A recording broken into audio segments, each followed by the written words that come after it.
Hello there. Welcome to another edition of the Global Economic Outlook. My name is Philip, and as usual, I'll be taking you through some events in the global economy. Today, actually, I'll be looking at various investment options because people are always looking to invest. I thought it was necessary for us to just give the various options that are available. Before we go on, please remember to subscribe to the channel for regular updates on the global economy. The title today is Investment Different Strokes for Different Folks.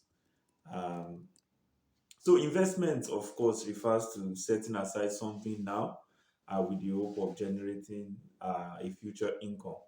So that's what distinguishes it from savings. Savings is just okay, you set it aside and not necessarily because you are looking to increase it, but because you just want to probably use it for something in future. But for investment, it means you put in something expecting that the income in future will be greater. So it means that you are taking a bit of risk in whatever form uh, to ensure that you gain some income in future. Of course, not the same. Everybody is not interested in the same thing. So people desire to, different things from investment. Some are looking for, appreciation. Some, are just looking for some little returns or, just to conserve capital. And some look to make a lot of money, from whatever investment they make. So what appeals to a young man probably might not be the same and appeals to somebody who is much closer to retirement, where capital preservation is more likely to be the goal at that time. So we look at a couple of investment options. We look at the first one we look at is equities. So equities can be in two forms. It can be private or public. And equity in itself just refers to ownership in a company. So when it's public, it means that you purchase probably the stock of a publicly traded company, and when it is private, it means that you invest in the company on a private level. So in essence, even if you invest in the company of a friend, or what you normally would get from that is called private equity because you own part of it, and then you expect returns over time.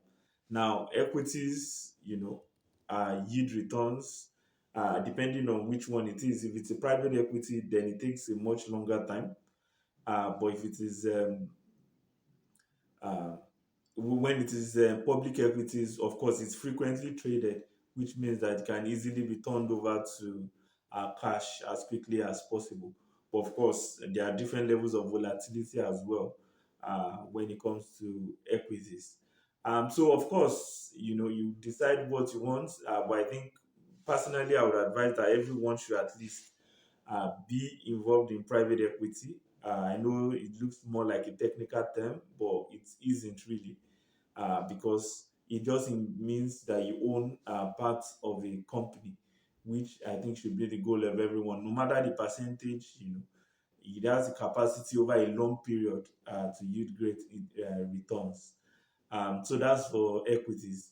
For fixed income, which is the next investment option we look at, fixed income refers to investment in financial instruments where the returns or income at the maturity of the investment is already known from the start. So any investment where if you invest a couple of, let's say you invest $10, and in 6 months it's going to become $12, you are going to gain $2 from it. Then that's fixed income. You know from the start at the maturity what you are going to get. Uh, so they are usually less risky than equities. Equities are traded. If the public equities are traded, private equity, you don't know if the business is going to succeed. So equities are, of course, more risky, even though they have the capacity to generate more returns.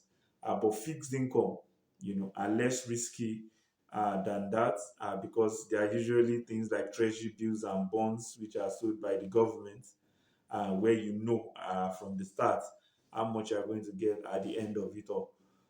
So we'll just stop with that this week. Next week, we are going to look at some other investment options. You know, that's it on the global economic outlook. We want to invite you for the third live edition of the global economic outlook, which we hold on the 31st of July.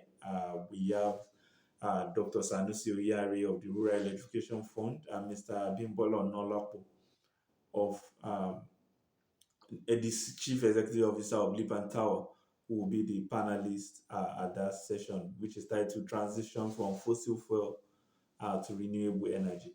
See you then.